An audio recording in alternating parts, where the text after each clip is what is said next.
location, Angel Stadium in Anaheim, California. The event, the best Supercross riders in the world have converged on Southern California to decide it on the track. It's the season we've all waited for. James Bubba Stewart makes his debut, and it's the return of the king. Supercross is next. Ah, yes, that is some serious star power there. And that is why this will be the rare internet video, I promise you, that it's not going to do what most videos on YouTube do, which is take an opinion and then later find the facts to back up the opinion that you already decided should be factual. No, this is real. This is actual fact. The actual fact is that no round one of AMA Supercross will ever be as anticipated or as hyped as 2005. Yep, Anaheim 1 2005 is the most hyped, the most anticipated AMA Supercross race ever. And that is fact. That is not just my opinion, I promise you. And I have to talk about it today because today is January 8th, 2025. That race took place on January 8th, 2005. And we know the date because James Stewart famously said his whole life was about January 8th. And it was for all of us who were fans back then, which now leads to this sobering other fact that you cannot argue. It is sad if you're about 20 years old, which means you didn't get to experience the hype of Anaheim 1 2005. That's sad, but what's even sadder is if you were a fully grown, gainfully employed adult 20 years ago, and you remember this, because that means you're old. That means I'm old. But let's talk about why this race is the most anticipated Supercross ever. I could just start with what you saw at the beginning. Just that lineup alone. Somehow, someway, Anaheim 1 2005 is the only Supercross race ever to have Ricky Carmichael, James Stewart, Chad Reed, Jeremy McGrath, and Travis Pastrana all on the same starting gate. Not the only opener ever, the only race ever that had it. Now, they barely raced. That part, how it actually turned out, doesn't have anything to do with this. It's not the best Supercross race ever. I just said it's the most anticipated. That group alone pretty much cements it in history. But there was so much more that led up to it that makes this race stand out. And it actually starts about a dozen years earlier when Fox put out its seminal Terra Firma videotape. Now, back in the day, the cool thing was to watch videotapes you'd order in the mail of riders free riding. I got one right here. This one is called Fox Fly. That was a really cool one with the top riders of the day jumping in the sand dunes, be it Terra Firma or That Fly Run or Crusty Demons of Dirt or Moto XXX. They were endless. Anyway, they were must-watch events. I must have watched that Terra Firma one 1,000 times, and amongst the free riding of guys like Doug Henry, it also had 3 young kids sitting on a couch bench racing about where they go to get ice cream and girlfriends at a very young age and their favorite obstacles on the track and things like that. Long, steep tabletops, ones you can just get wicked on. Really large step-ups. Large tabletop with you can break your neck on. Break your whole body in peace. Those 3 young riders were James Stewart, Travis Pastrana, and Ricky Carmichael. You've all seen this clip a million times, but what it did was set into motion the idea that those 3 were the 3 for the future. There's been lots of amateur phenoms before, during, and since, but only those guys got welded into the free ride 90s moto movement that was such a huge part of the sport, in that the golden era, there's about 12 golden eras. The golden era is always somewhere when you're around 15 to 25 years old. That's the golden era of anything. Music, movies, culture, moto if you're into it. But anyway, for folks of a certain age, the 90s are where it's at. And those 3 kids got attached to it. But that Terra Firma movie came out in 1994, which meant Anaheim 1 of 2005 was 11 years away. We had 11 years to think about, someday this Carmichael, Pastrana, Stewart gang is going to race each other. They're winning everything all the time, be it on the racetrack or Pastrana even winning X Games comps at like 15 years old. But what's going to happen when they go against each other? And then things kept ramping up from there.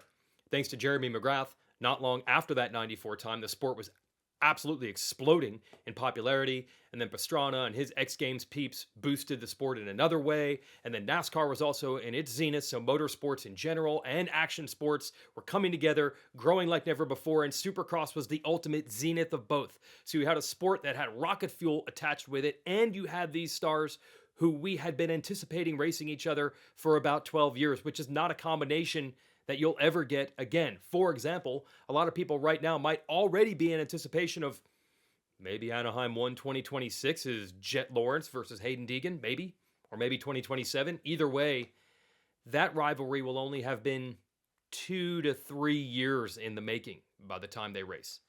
Stewart and Carmichael specifically, well, let's see. Carmichael leaves Loretta's with the most titles as an amateur, and then Stewart breaks that record. And then Carmichael goes into the pros and wins the most 125 national motocross races as a pro until Stewart breaks that record. And then in 04, they both nearly run the table with dual perfect seasons in the separate classes at the same time. Carmichael going 24-0 in the big class and Stewart going 23-1 in the 125s. In fact, the entire 2004 season was basically just a ramp up to 2005 because, oh, by the way, you also had this other guy who no one saw coming when Terra Firma was first released in 94. Although I should ask him, he was probably watching the tape over and over like myself and everyone else was. It's an Australian named Chad Reed who beat Carmichael straight up in a whole bunch of races in Supercross 2003. Then Carmichael missed all of 04 with a torn ACL, and we had basically spent 18 months waiting for the Carmichael versus Reed rematch, which was hype enough. But then you're putting the Carmichael and Stewart, we have waited a dozen years from the finally race each other, hype on top of that? That is unbelievable and unprecedented. It's kind of cool, actually, that we don't have to wait that long for things to happen anymore.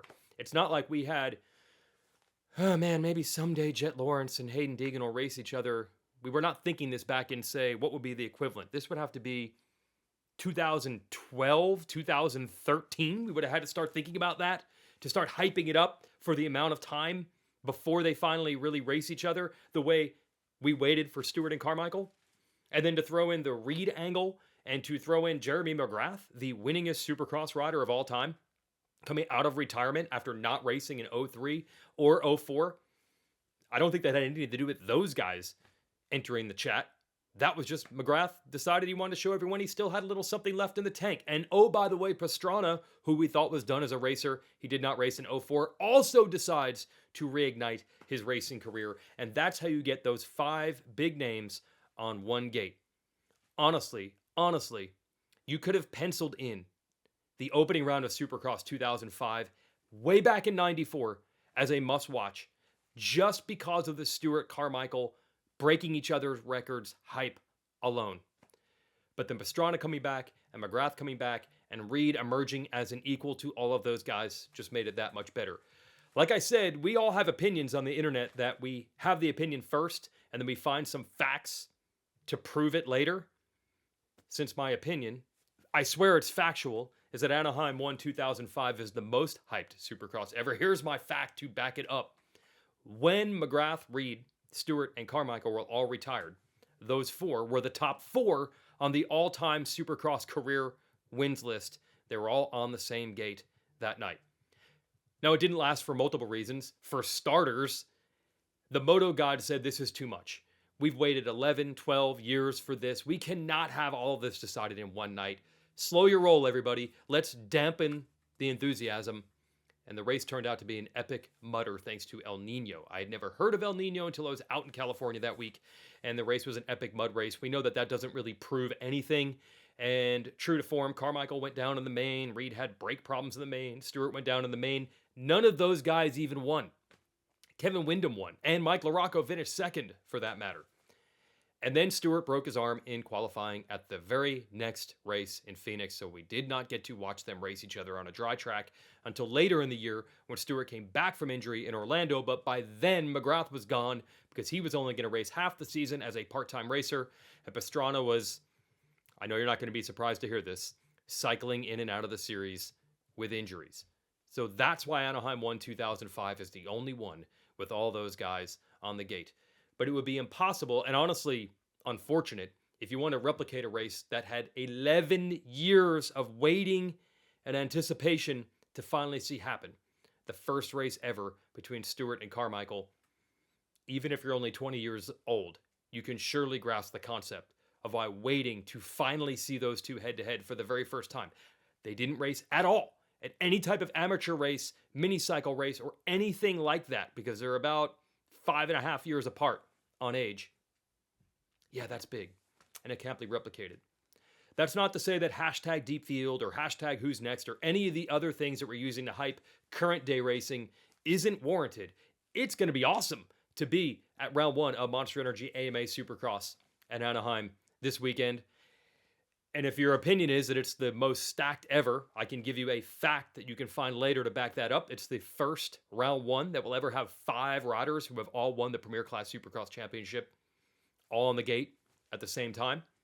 That's Jason Anderson and Cooper Webb and Eli Tomac and now Jet Lawrence, Chase Sexton, 2023 champ. I mean, that is a great recipe. I just don't feel like we're ever going to have that same recipe as Anaheim won 2005. But maybe that's okay.